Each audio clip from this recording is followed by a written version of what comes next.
Kuatkan dan teguhkan hatimu. Jangan takut dan tawar hati, sebab Tuhan besertamu. Kuatkan dan teguhkan hatimu. Yesus Tuhan berjalan di depanmu, berikan kemenangan. Yesus Tuhan berjalan di depanmu, berikan kemenangan.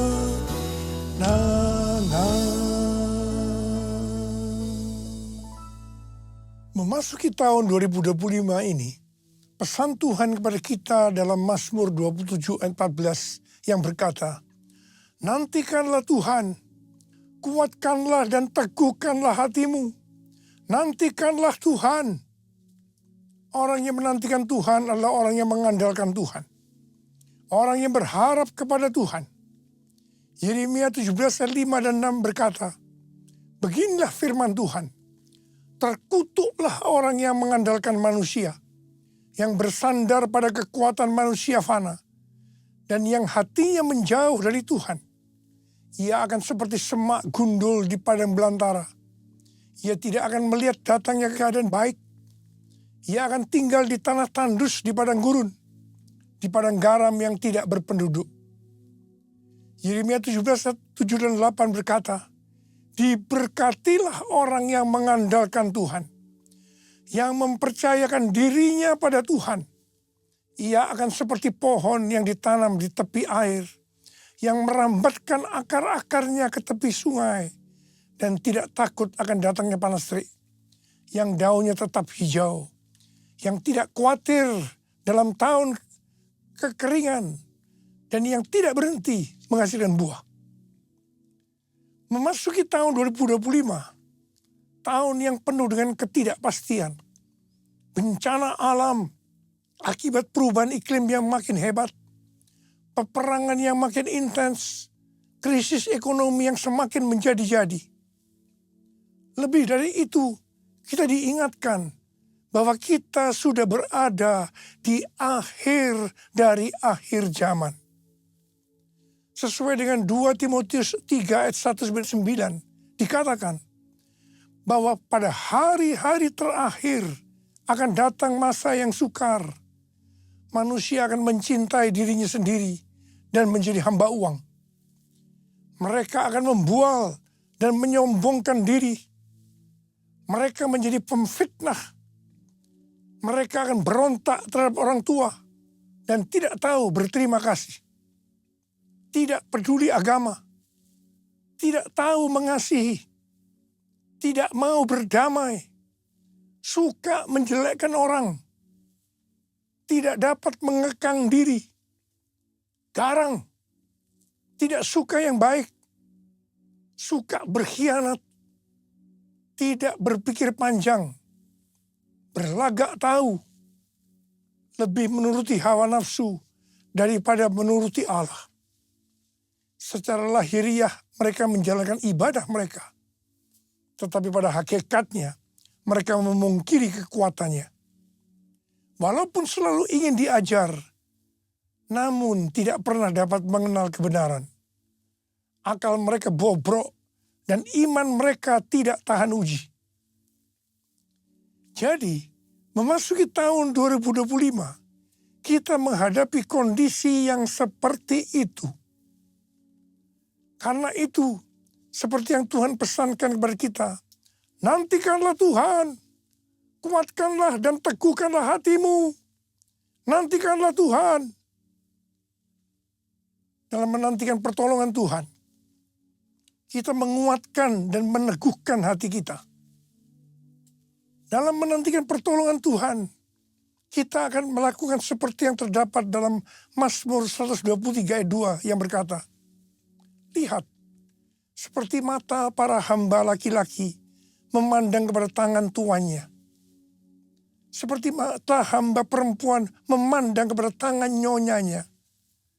demikianlah mata kita memandang pada Tuhan Allah kita, sampai Ia mengasihani kita. Mata kita tertuju kepada Dia. Artinya kita harus berharap hanya kepada Dia, tidak kepada yang lain-lain. Sampai Ia mengasihani kita. Artinya menjawab apa yang menjadi pergumulan kita. Mazmur 130 ayat 5 dan 6 berkata, "Aku menanti-nantikan Tuhan. Jiwaku menanti-nanti dan aku mengharapkan firman-Nya." Jiwaku mengharapkan Tuhan lebih daripada pengawal mengharapkan pagi. Saya pernah mengalami apa yang disebutkan pengawal mengharapkan pagi. Pada waktu saya di SMP dulu, saya tergabung di kegiatan pramuka, singkatan dari Praja Muda Karana, yang artinya rakyat muda yang suka berkarya. Salah satu kegiatan pramuka adalah berkemah. Dalam berkemah ada permainan di mana kita akan diserang oleh kelompok lain pada malam hari. Kalau ada barang kita diambil oleh mereka, kita dinyatakan kalah. Jadi kita harus waspada menjaga barang-barang kita supaya kita tidak kalah. Untuk itu kita tidur bergantian. Jadi ada yang tidur dan harus ada juga yang tetap berjaga. Saya merasakan pada waktu giliran jaga, itu sangat lama rasanya. Kepinginnya cepat-cepat pagi. Mengharapkan pertolongan Tuhan rasanya lebih lama daripada pengawal mengharapkan pagi. Mungkin hal yang seperti ini sedang kita alami sekarang ini. Tetapi marilah kita terus melakukan seperti yang tertulis dalam Mazmur 130 ayat 7 dan 8. Bahwa kita harus tetap berharap pada Tuhan. Sebab pada Tuhan ada kasih setia. Dan banyak sekali pembebasan dilakukannya. Dia akan membebaskan kita dari kesalahan kita. Allah yang bela, siapa lawan Dia? Lebih dari pemenang dalam segala hal. Ku pasti dapat, aku pasti dapat lakukan semua. Yesus yang beri kekuatan, oh terpujilah namanya. Yesus yang beri kekuatan, oh terpujilah namanya.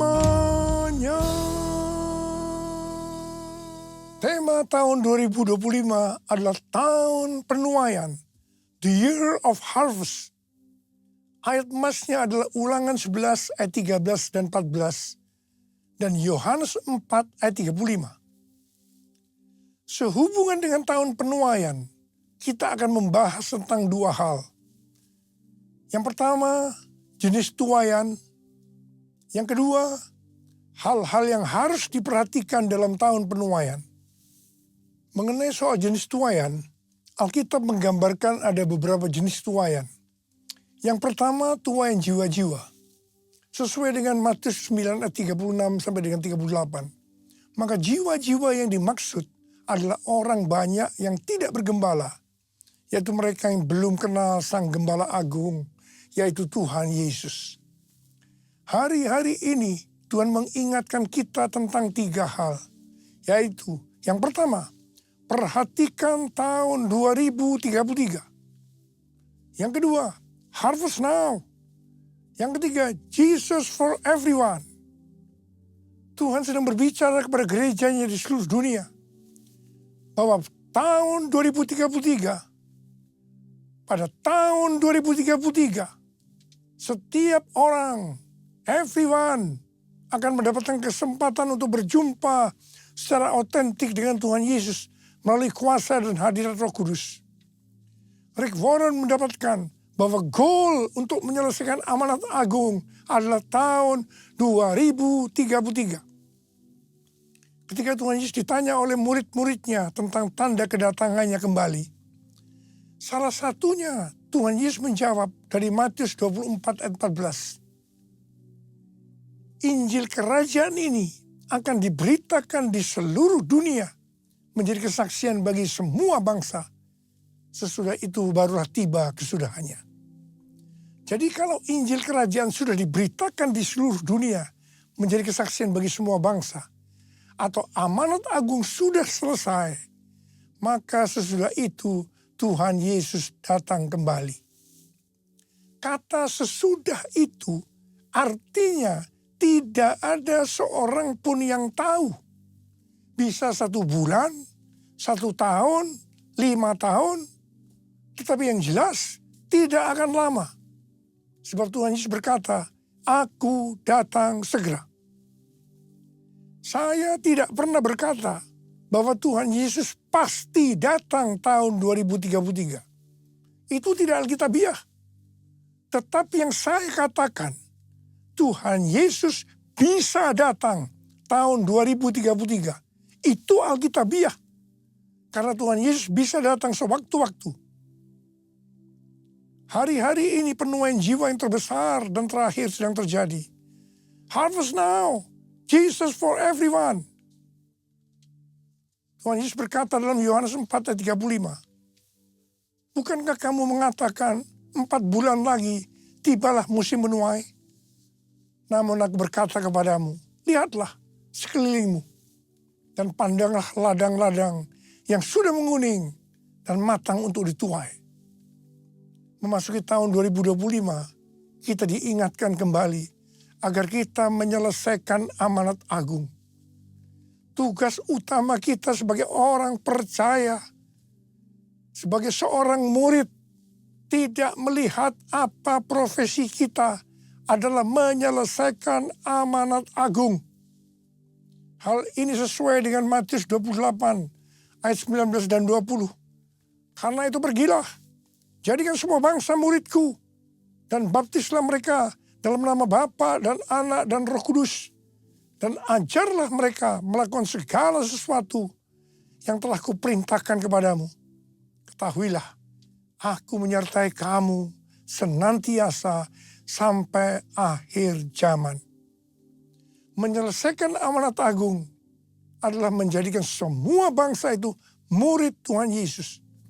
Hanya murid yang bisa memuridkan. Karena itu kita harus terlebih dahulu menjadi murid Tuhan Yesus.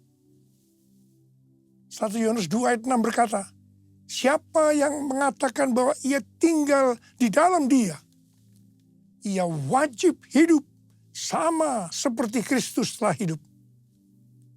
Kalau kita hidup sama seperti Kristus telah hidup, maka kita akan menjadi serupa dengan gambarnya. Kita adalah murid-murid Tuhan Yesus.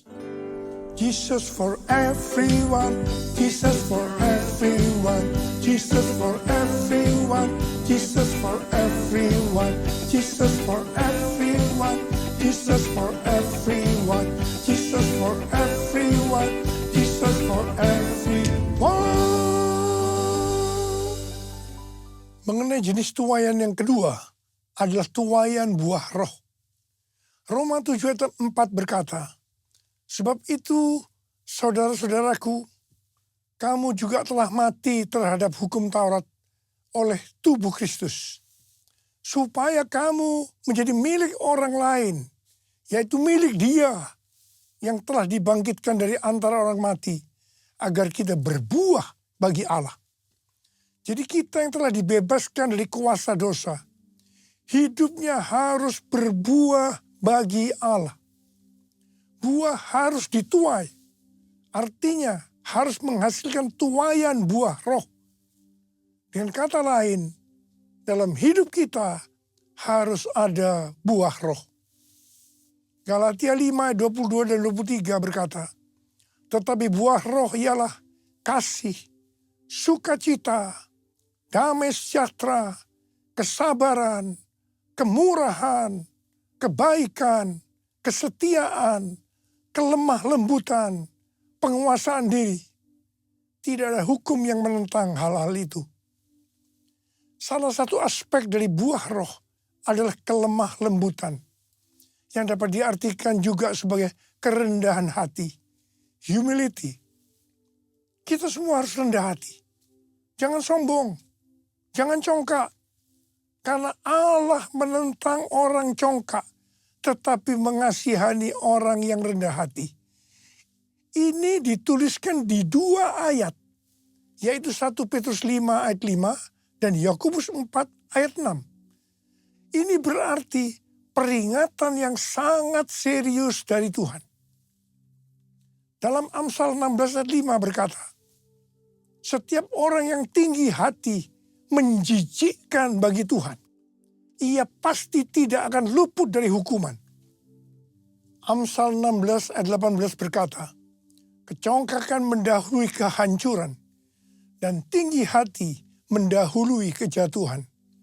Karena itu saya mengingatkan kepada kita semua, jangan sombong, jangan congkak, jangan tinggi hati. Jenis tuaian yang ketiga adalah tuaian berkat. Sesuai dengan Ulangan 6 ayat 6 sampai dengan 11 dikatakan bahwa Tuhan akan memberikan kepada umatnya, yaitu kepada kita semua, kota yang tidak mereka dirikan, rumah yang tidak mereka isi, sumur yang tidak mereka gali, dan kebun anggur yang tidak mereka tanam. Meskipun melibatkan usaha manusia, tuaian berkat bagi kita sesungguhnya adalah anugerah Tuhan. Mengenai melibatkan usaha manusia, kita harus mengingat apa yang dikatakan Amsal 10 ayat 22 yang berkata, berkat Tuhanlah yang menjadikan kaya, jerih payah tidak akan menambahinya. Di sini dikatakan, bukan karena jerih payah itu yang membuat kita jadi kaya, tetapi semata-mata karena berkat Tuhan.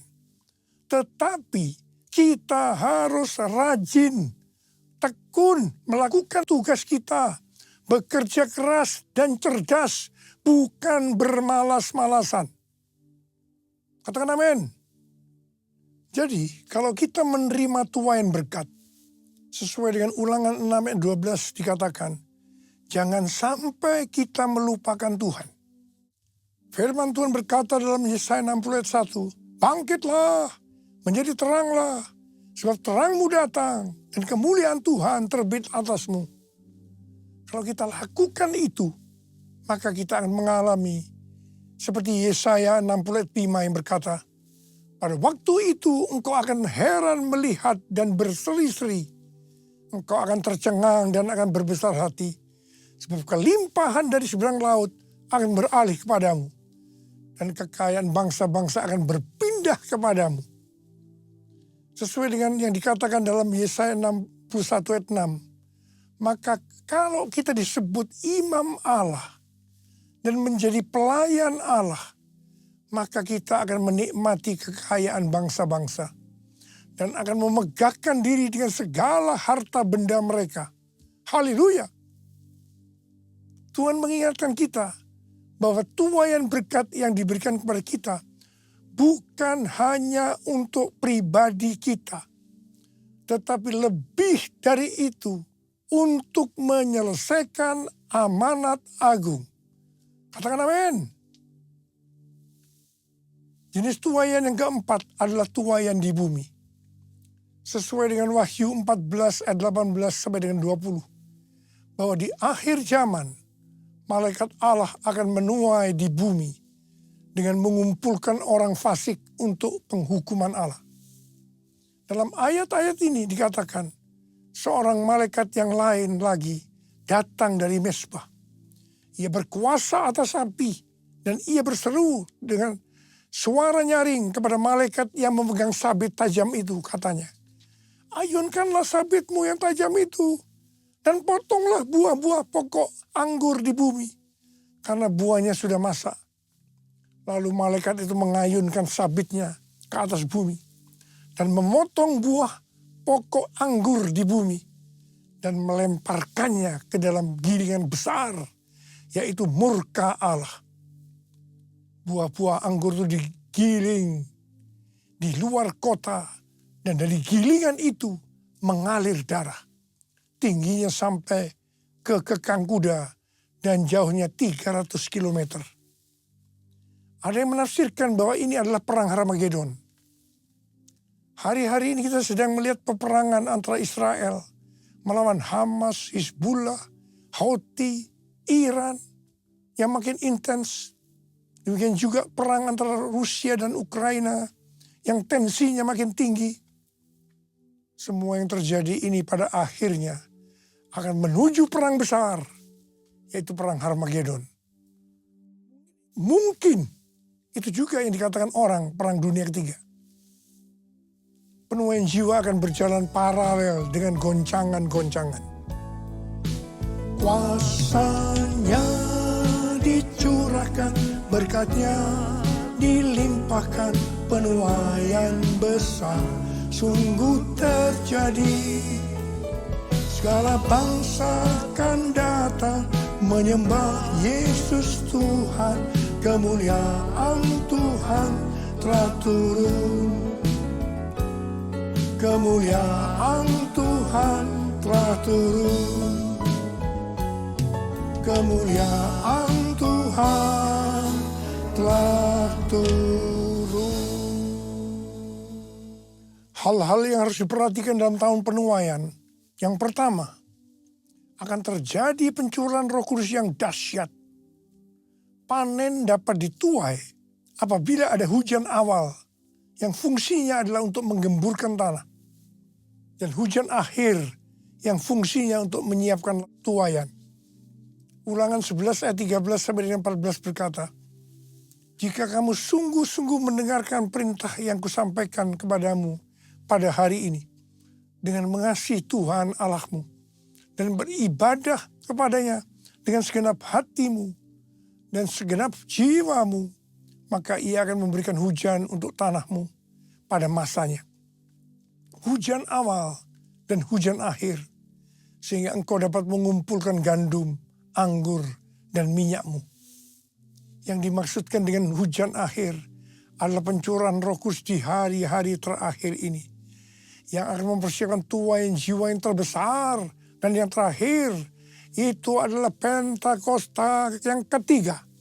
Pada tanggal 23 sampai dengan 25 Oktober 2024, diadakan simposium Pentakosta ketiga di Church of God, Cleveland, Tennessee.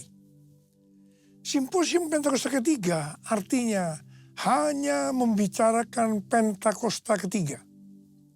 Ini adalah hari yang bersejarah. Pertanyaannya, mengapa harus di Amerika? Hal ini sesuai dengan nubuatan C.D. Jacobs bahwa gerakan Pentakosta ketiga dari timur ke barat dan kembali ke Yerusalem. Barat yang dimaksudkan adalah Amerika Serikat. Jadi dari Amerika Serikat, Pentakosta ketiga akan menyebar ke seluruh dunia. Yang kedua, hal-hal yang harus diperhatikan dalam tahun penuaian adalah hukum tabur tuai. Seperti yang terdapat dalam Galatia 6 ayat 7b sampai dengan 10 yang berkata, karena apa yang ditabur orang, itu juga yang akan dituainya. Sebab siapa yang menabur dalam dagingnya, ia akan menuai kebinasaan dari dagingnya. Tetapi siapa yang menabur dalam roh, ia akan menuai hidup yang kekal dari roh itu. Janganlah kita jemu-jemu berbuat baik. Karena apabila sudah datang waktunya, kita akan menuai jika kita tidak menyerah. Karena itu, selama masih ada kesempatan bagi kita, marilah kita berbuat baik kepada semua orang, tetapi terutama kepada saudara-saudara seiman kita. Memasuki tahun 2025, kita akan menuai apa yang ditabur tahun 2024.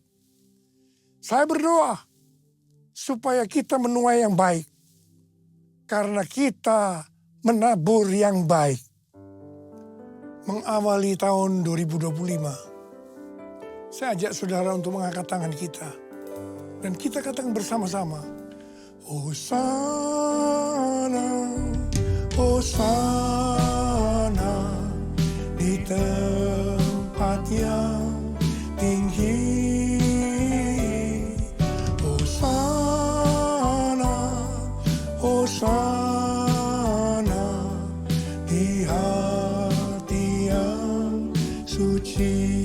Hosana, Hosana, Hosana di tempat yang tinggi. Hosana, Hosana di hati yang suci. Di hati yang suci.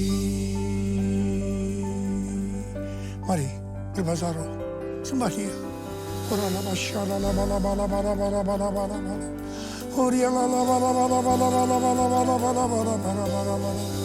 Sembah Dia, sembah Dia, sembah Dia, sembah Dia, sembah Dia.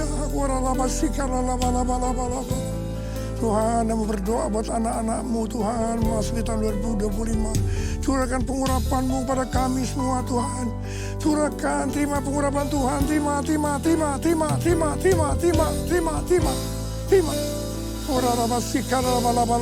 kasih. Tuhan, kami berdoa, biarlah apa saja yang dikerjakan anak-anak-Mu tahun 2025, semuanya berhasil.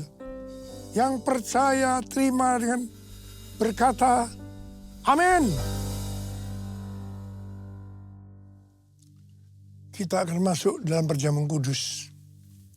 Kita akan mengingat ayat ini. Sebab setiap kali kamu makan roti ini dan minum cawan ini, kamu memberitakan kematian Tuhan sampai Ia datang. Perjamuan kudus adalah perjamuan Tuhan Yesus sendiri.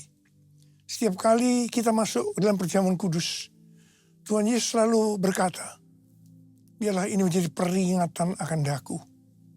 Karena itu mari, arahkan hati kita kepada kebaikan Tuhan. Kita akan mengingat kebaikan Tuhan. Mari tundukkan kepala.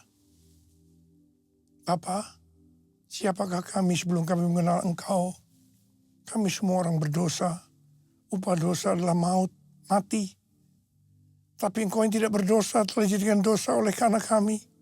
Engkau harus turun dari sorga mulia, mati ganti kami dengan penderitaan yang luar biasa. Sungguh kalau kami pikirkan betapa baiknya Engkau ya Aba.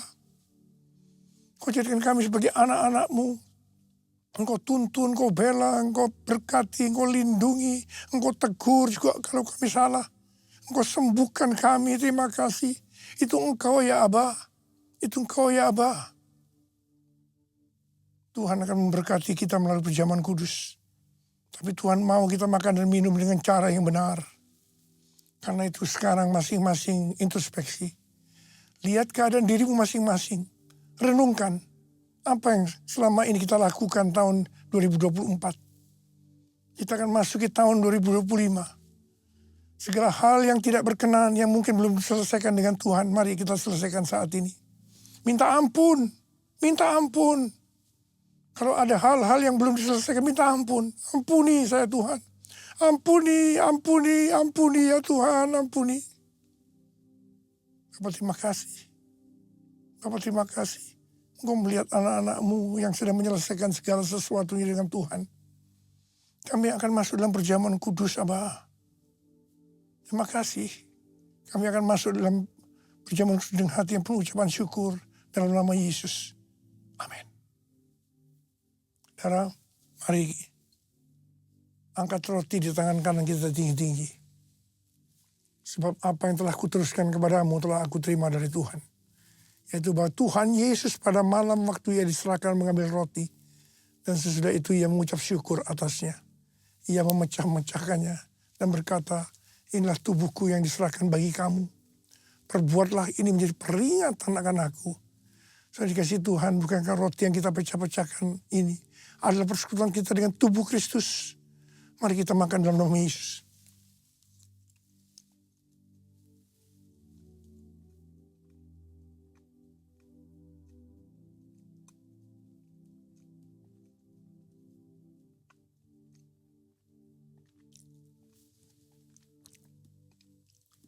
angkat cawan di tangan kanan kita tinggi-tinggi. Demikian juga ia mengambil cawan sesudah makan lalu berkata, cawan ini adalah perjanjian baru yang dimeteraikan oleh darahku. Perbuatlah ini setiap kali kamu meminumnya menjadi peringatan akan aku. Sudah dikasih Tuhan, bukan cawan pengucapan syukur. Yang atasnya kita ucapkan syukur adalah persekutuan kita dengan darah Yesus. Mari kita minum dalam nama Yesus.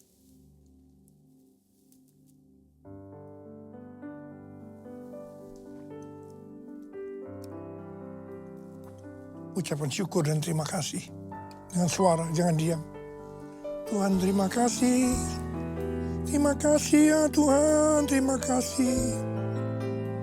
Terima kasih ya Tuhan, terima kasih.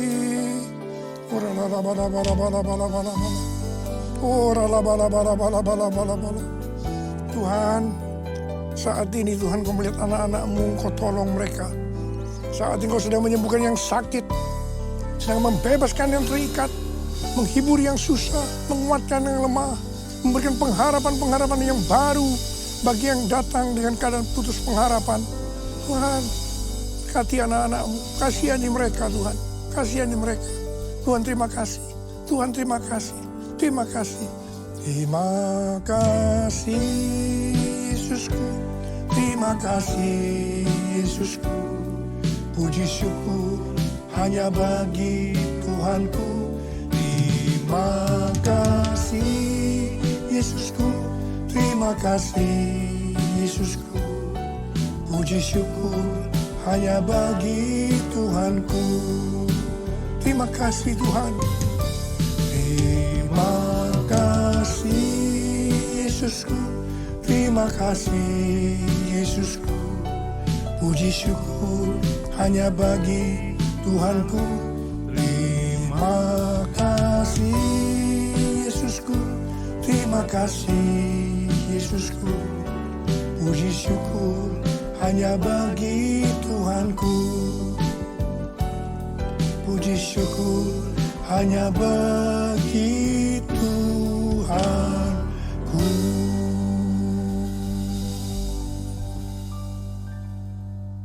Sekarang terimalah berkat Tuhan. Kasih karunia berlimpah-limpah daripada Allah Bapa dalam Anak yang tunggal Yesus Kristus. Persekutuan yang manis dengan Roh Kudus menyertai kita semua mulai hari ini. Sampai Tuhan datang menjemput kita di awan-awan dan bahkan sampai selama-lamanya. Yang percaya bersama-sama katakan, amin. Selamat tahun baru 2025, tahun penuaian, the year of harvest. Tuhan Yesus memberkati kita semua berlimpah, limpah, limpah. Amin.